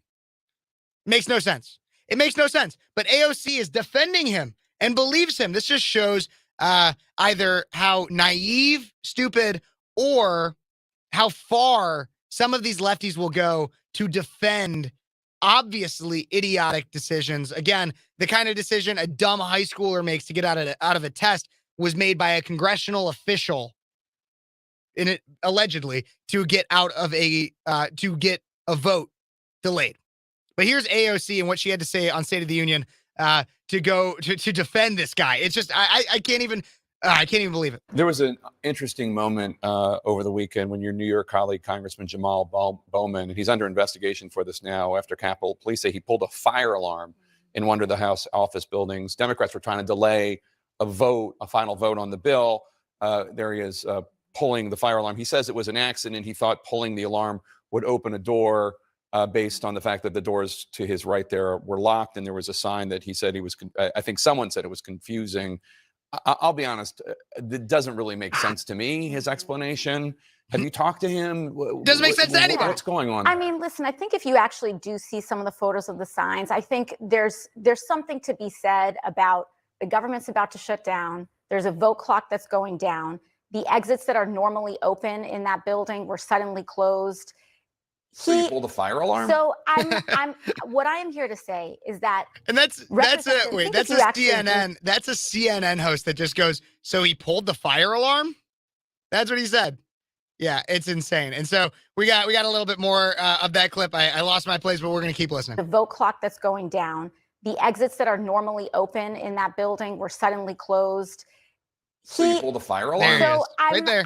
What I am here to say is that House administration and U.S. Capitol Police and Jamal Bowman are an active, and he's fully participating in saying there was a misunderstanding. But what I do think is important to raise is the fact that Republicans, representatives like Nicole. Wait. So she's asked a question about pulling the fire alarm and why this squad member, Jamal Bowman, did it. And somehow she's able to pivot it to blame it on Republicans. Listen to this. Malliotakis and others immediately moved to file motions to censure, motions to expel before there has even been conversations that are finished to even see if there was a misunderstanding here. But what they did do, while they did that, what they did not do was to commit to the same when George Santos was actually found guilty after a thorough investigation of 13 federal charges. He's indicted. So it's all Republicans' fault. And here's the thing, is I don't think George Santos, if you guys know him, he's the perpetual liar that got elected on a resume that he basically lied on everything about it for. But I don't think George Santos is a great guy either. But here's the thing, and I'm not even going to finish that clip because it's just stupid. She just goes in. Well, it's worth noting that what she does is my colleague, squad member, Jamal Bowman, pulled the fire alarm before a vote. He claims that it was a lever to try to open a door. I'm going to believe him. And also, not only am I going to believe him, but I'm also going to, in some back alley way, say that it's Republicans' fault and Republicans are the problem and it's all Republicans and it's all Republicans. Idiocy. It's insane, guys. And we're going to wrap up that story. But I also, in the next segment, I'm going to talk about how the CDC called me earlier this week. And oh my gosh, you guys are not going to believe how that conversation went. It was funny. I should have recorded it. I took notes though, because I didn't want to let them know that I was recording it. But I took notes of everything that they said to me, that they asked, and what I responded. So the CDC called me. And we're going to get into that in the next segment, everybody. God bless you. God bless America. We'll be right back with more Speechless on Cities 92.9, the news and talk of Bloomington Normal. Stay tuned.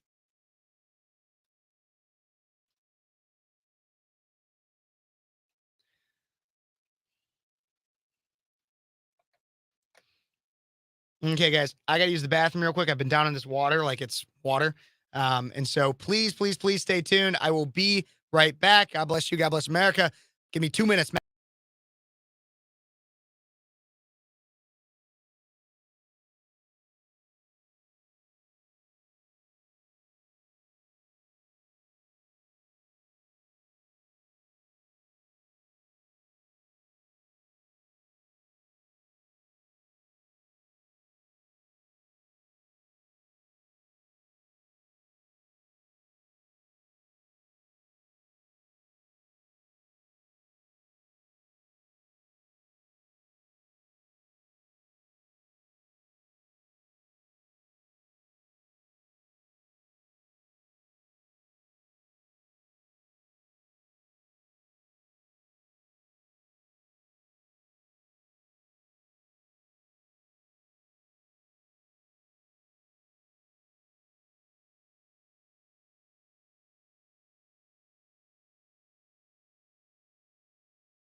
And I am back, guys. Thank you so much for staying with me here. Blah, blah, blah, blah. Yep, that's AOC for you. Let's see what else we got here. Willie D, great to see you.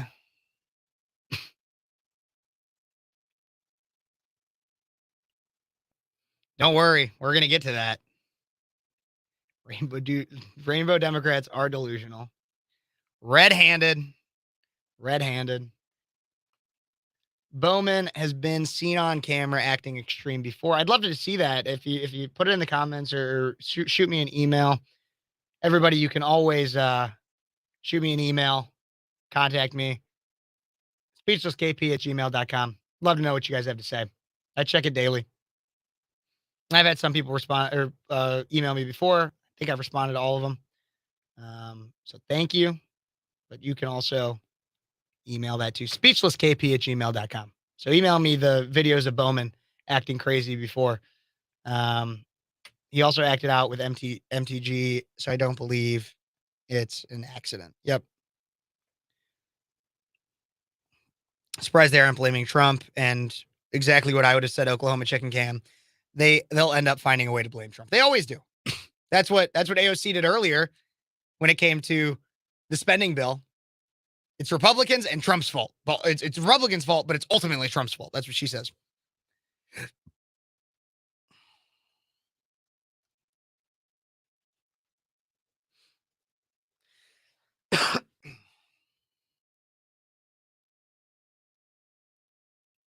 They always find a way to blame Trump. It's just what they do. It's just what they do.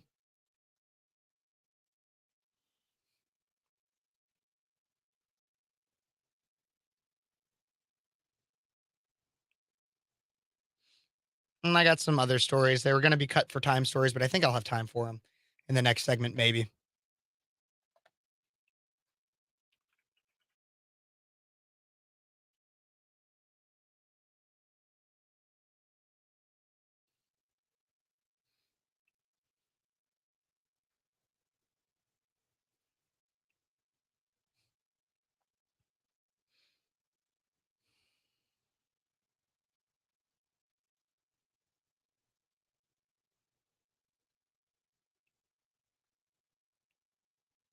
Thank you very much, Willie D. I really appreciate it. And I really appreciate your support for the show. Everybody, there's always so many ways to support the show. And Willie D just showed one of them. You could send a super chat through YouTube. I'd really appreciate that. It means a lot. And any money that I get of any kind will always go towards advancing the show in terms of any type of marketing I can do. I know with one, I got some like business cards that I've used to hand out from some people that have donated in the past. You could also, obviously, every like, every sharing especially is important, getting these messages to other people. Subscriptions, I'm almost to 1,000 subscribers on YouTube. Pushing that would be so appreciated.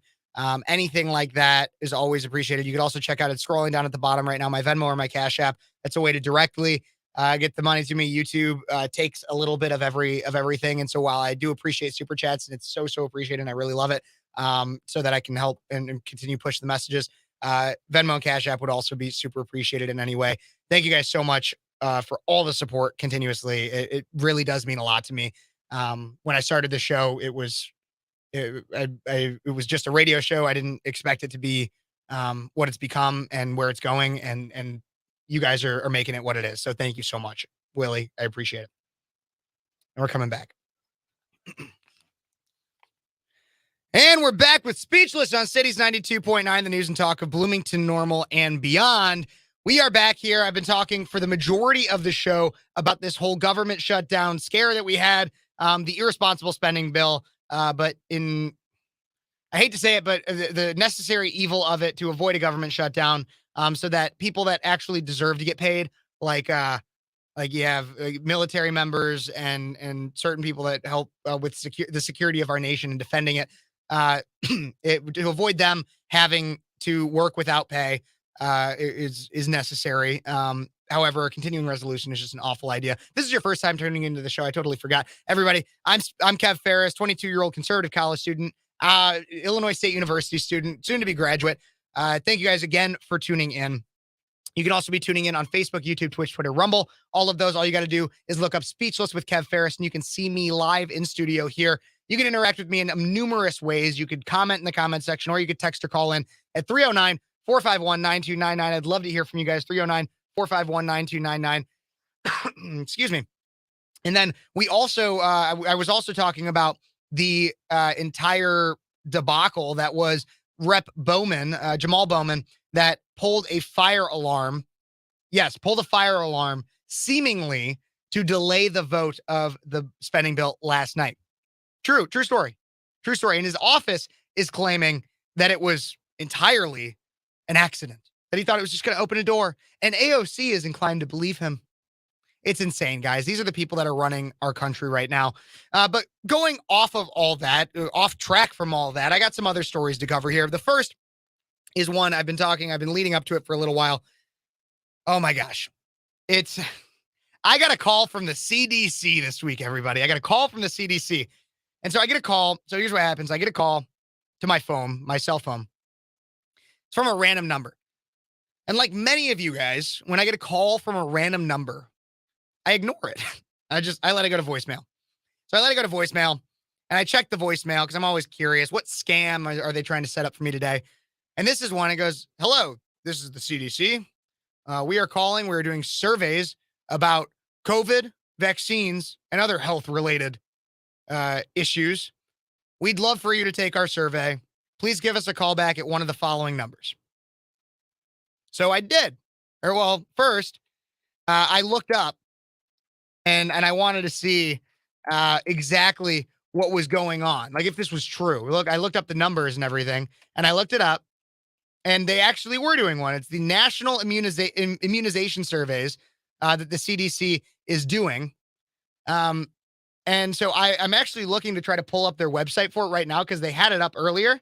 Here it is. And I thought it was going to be blocked, but no, I just got it up. So the CDC, they're doing a national immunization survey, and it's a group of telephone surveys sponsored and conducted by the CDC's National Center for Immunization and Respiratory Diseases. Since 2018, the National Immunization Survey have been a single frame survey design that includes calling cell phone numbers for household interviews with parents or guardians. If the parent or guardian provides consent and contact information, a questionnaire is mailed to the children's vaccination providers. Well, again, I'm not a parent or a guardian. I'm a 22-year-old college kid. And so I had this survey, though, and they conducted it over the phone for me. And so here is what they asked in their CDC survey. And some of it was standard, but other parts of it were interesting because you can tell it's Joe Biden's CDC, and it's a woke CDC. So first they asked me about if I had any children. They asked some of those kinds of questions, like, do you have anyone under 18 living in your house? Asked me about, like, kind of my household income, all those kinds of things. Pretty standard stuff. But then they asked me vaccine statuses for my other vaccines, and the majority of the vaccines that you get when you're like a baby, I have all those. I told them I have all those. Then they asked me if I was going to get an RSV vaccine, which I had yet to hear of. And then I looked it up later. It's primarily for people in their 60s to prevent many respiratory borne illnesses, whether that's like bronchitis, which I think I'm actually currently have, or maybe like cold, other things, pneumonia. I said no, because I hadn't heard of it. Then they asked me about COVID vaccines. They asked me a lot of questions about COVID vaccines. When did I get my last COVID vaccine? Well, I told them my school forced me to get one back 2 years ago. That is the only time I ever got a COVID vaccine. Then they asked me, do I plan on getting another one? No, I do not plan on getting another one. Why? Why do I not plan on getting another one? Well, when there have been studies that have shown that in young men in my particular age group, as well as just young people in general, there's a higher risk for myocarditis, as well as many people who have gotten the COVID vaccines have had very suspicious circumstances of potentially dying suddenly or other issues. Here's the thing. YouTube, Facebook might block me for all this stuff. So guys, make sure you go and subscribe to my channel, hit notification bells to everything like that, because I might not be able to talk to you for a little bit because they might ban me. But I told the CDC, no, I do not plan on getting a COVID vaccine anytime for any reason. the health risks are scary. And then you could tell the survey person was a little disgruntled with that answer. But then he asked me, he goes, immediately after I said all that too, he goes, do you believe the COVID-19 vaccine is safe? No, I do not believe the COVID-19 vaccine is safe. Do you? With everything that we've seen come out, do you believe it's safe? At a minimum, I don't believe it's effective. Because the CDC themselves came out and said that it does not stop transmission of the virus. Your own agency said it doesn't stop transmission of the virus. So no, I don't think it's safe, and I don't think it's effective. And then after I say all this to the CDC survey proctor, he goes, are you aware that there are many places across the country that you can, in almost every locality, that you can go and receive a COVID vaccine or booster for free? And here's what I said to him. Not even kidding. Here's what I said to him. I go, well, I am aware that there are plenty of places that I can go receive a COVID vaccine that claims to be for free, but it is not really for free. It is all taxpayer funded, which means in some way, shape, or form, I paid for it. You paid for it. We all paid for it. So it's not free. But that's what they're telling people. Are you aware there's plenty of places you can go get one for free? Yeah, sure. Then he asked if I'm just going to get another. I said, no, God, no. God, no. And then he asked me if I had health conditions that would make me more worried about getting COVID or anything like that. He asked me how worried I was about COVID. Not at all. I've had COVID multiple times. I'm fine. I'm still alive. As long as I'm in Philippians, I talk about this verse a lot. In Philippians, Paul is contemplating death, and he says, well, if I'm still alive, if I'm still breathing, then God still has me here for a reason, and that's my belief. If I'm still here and I'm still breathing, God still has me here for a reason. He said, am I concerned about getting COVID? Nope. How safe do I think the COVID vax is? Not at all. I don't think it's safe at all. He asked me if I had a doctor recommend it, and I said no. I've had doctors that asked me if I plan to get vaccinated, and I said no, and that was it. And then they get into demographics questions, and here is the real kicker about my call with the CDC. Here's the real kicker, everybody. So they first ask me, when it comes to demographics, they ask me what my sex assigned at birth was. And then they go through male, female. I'm a male. I'm a male. Then they ask me, how do I identify now? And they go through this litany of gender options: cisgender male, cisgender female, transgender female, non-binary, gender fluid, all that kind of crap. And I said, I am a male, not a cisgender male.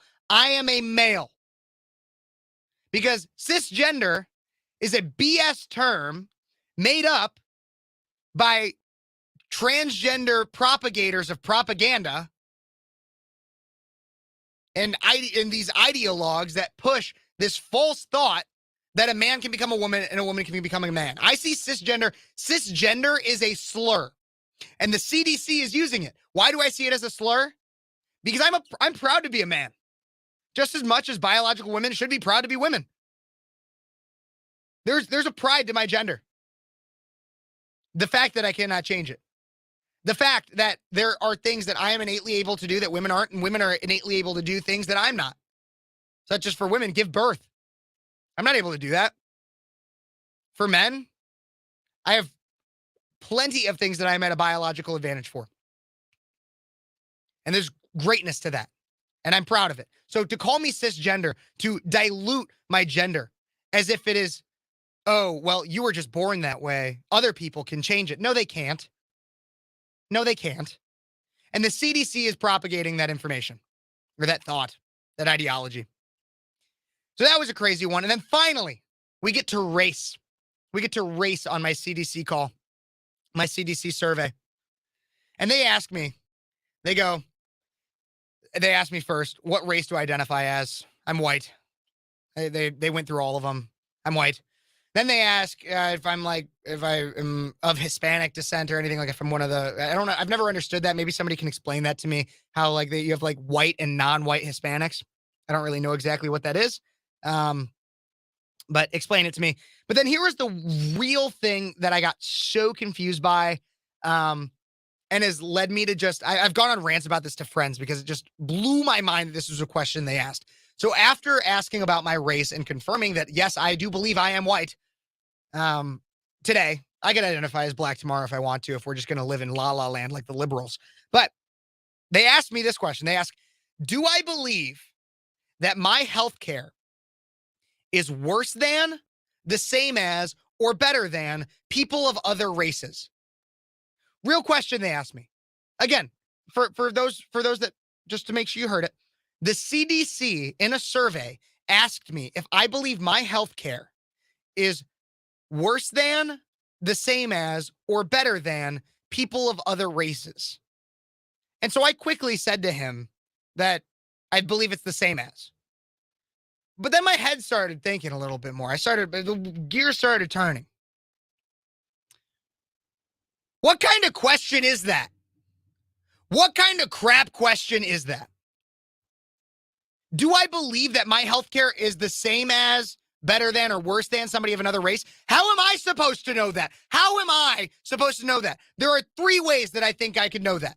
The first, I'm a racist doctor that treats people differently based on their race, or I'm any doctor and I would just have a general understanding of that answer. That's the first one. The second, I have a spouse or a child that is of a different race than I am, or a direct close family member. Those are pretty much the only, I said 3, I said spouse, but then I combined the third one, which is having just any direct close family member that is of a different race. That is the only way. But here's what they're going to do. You want to know what they're going to do? They're going to publish this data where I guarantee you have a lot of people that have been told by the liberal mob that their healthcare is worse because of their race. They're going to tell the CDC in their survey that I believe my healthcare is worse. And then the CDC is going to publish a report of these survey findings that say people of this minority group believe that their healthcare is worse than those that are white. And so then you're going to have people in Congress, liberals, lefties, that are going to go onto the floors of Congress and propose legislation to overhaul our healthcare system with socialized healthcare, equitable, quote unquote, equitable healthcare based on these speculative survey findings. So that was my call with the CDC. And that's the kind of things the CDC is doing. The CDC is yet another wing of our government that is pushing liberal and leftist lies and also encouraging people to get a dangerous vaccine. But that's just my thoughts. We got to take a break here, everybody, on Cities 92.9. Stay tuned for more. We'll be right back.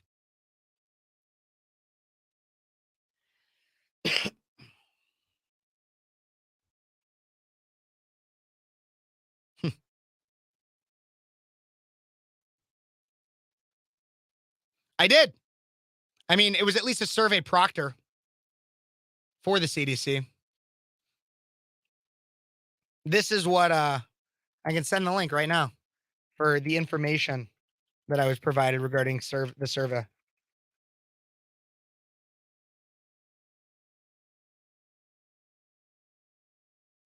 That is the information I received, or that I found regarding it based on the phone numbers.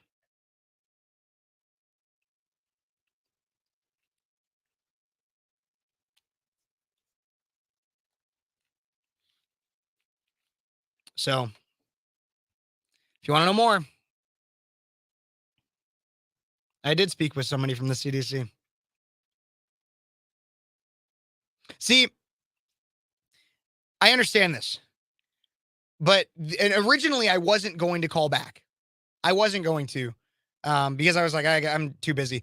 But I was like, I'm really interested in hearing what they're asking. And so I was like, I will cooperate enough so that I can understand what the CDC is asking. And I think it was fruitful. I learned a lot. I mean, it's sad, but I learned a lot. So yeah, I talked with the CDC. My healthcare is worse than the richest African American in the world. Thanks, Elon.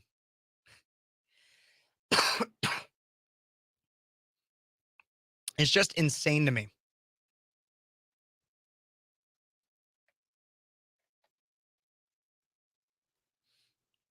I only have one segment left.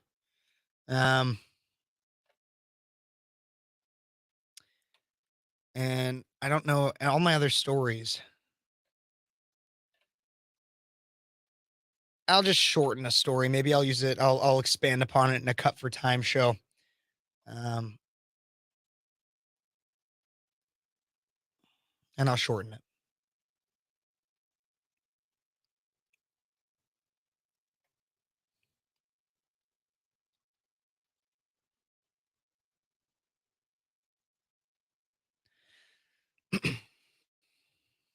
Yeah, I'll figure this out.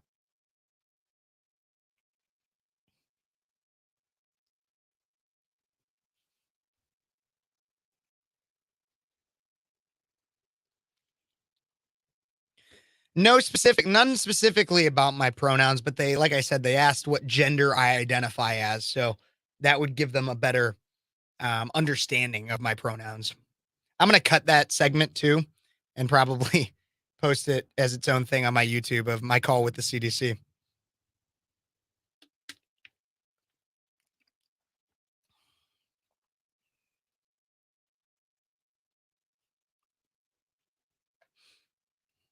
But no pronoun question directly. We'll be back here in the next few minutes. Got a short story or a shortened story that I'll cover. And if there's anything ever I missed that you guys wanted to hear me talk about, always shoot me it in an email. I'd appreciate it. Shoot it to me in an email, text or call. And I know I was talking earlier. Again, thank you again, Willie D, for supporting the show through Super Chat. Again, everybody scrolling at the bottom will be my Cash App and Venmo. If you want to support the show, help me get more equipment, more marketing, spread these messages better. I'd appreciate it. Another way, if you want to get something more direct out of it as well, as you can go check out unitedmerch.com. This shirt is not from there, but some of my shirts and stuff are from unitedmerch.com. And you can use code SPEECHLESS at checkout for 20% off. I get the portion of every sale goes back to the show. So unitedmerch.com, check it out. If there's anything you like, Speechless at checkout for 20% off. You can do that. Appreciate you guys. And of course, don't forget, like, subscribe, comment, share. Sharing is the biggest one right now. Got to get these messages spreading and get more people onto the Speechless movement. The Speechless movement, everybody. It's a movement. It's about me. It's about you. It's for all of us. So thank you guys. I appreciate you.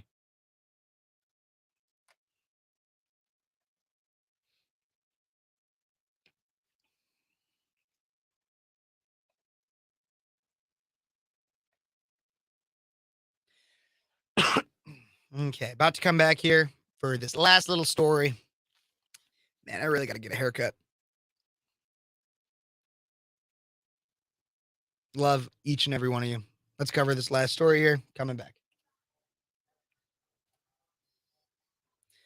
And we are back with Speechless on Cities 92.9, the news and talk of Bloomington, Normal, and beyond. Why do I say beyond? Because you could be watching me right now, Kev Phares, 22-year-old conservative college student, on Facebook, YouTube, Twitch, Twitter, or Rumble. All you got to do is go onto your favorite social media app, look up Speechless with Kev, and I'll probably be one of the first things that pops up. You'll see my little face, and you'll be able to watch me in the studio, and I can interact with you. You can interact with me, and we'll have a good time, and you can comment. We can talk, everything like that. But let's get into it. I had a lot of different, main story being the government shutdown and everything that was averted, as well as what's come out of this new spending bill. And all these different stories, that is what I've covered for most of it. I covered my CDC, my talk with the CDC, that I had earlier this week. I covered that today, just in the last segment. But I got another story to cover for this last segment here. Meghan Markle is potentially being tapped. As we all know, earlier this week, longstanding Senator Dianne Feinstein, who I've been heavily critical of on this show in the past, Dianne Feinstein passed away.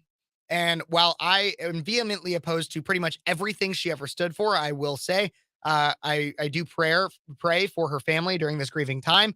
While many would say good riddance and everything like that, I understand that from a political perspective. But from a personal perspective, I believe all loss of life is sad. And I would like to extend a prayer and thoughts to her family, just in any type of loss. As somebody who's lost a lot of people in my life, it's sad. And so I do want to say that I pray for her soul. 100% I pray for her soul, especially with a lot of the decisions that she made as a senator.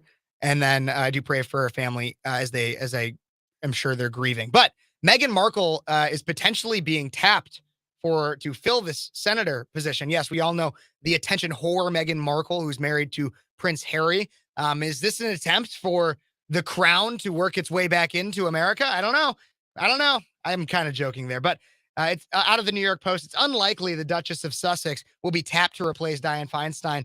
But that doesn't mean the actress turned royal won't toss her hat into the ring. Sources told the outlet of the Daily Mail within minutes of the Senate stalwart's passing, phones lit up with speculation that Markle might look to be appointed to the seat until Feinstein's term expires in 2025. This is insane. This is insane. A Democratic donor who's close to California Governor Newsom said that Meghan is definitely a long shot, but in the craziness that U.S. politics are these days, it's not an impossibility. Everybody, Meghan Markle could be a senator. That's an awful, awful thought.